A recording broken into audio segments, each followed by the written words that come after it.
जय श्री राम दोस्तों, कैसे हो आप लोग।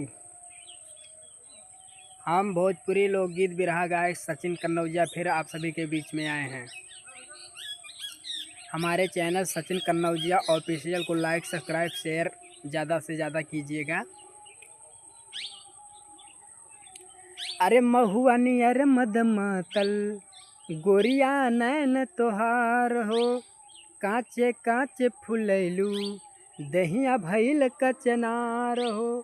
महुआ नियर मद मातल गोरिया नैन तोहार हो, काचे काच फुलैलू दहिया भइल कचनार हो। चललू डहरिया लचके कमरिया कमाल, चललू डहरिया लचके कमरिया कमाल। सोरहोवाना भैलू सयान ए जान तोहके देखिए के डोला ताईमान हो, देखिए के डोला ताईमान।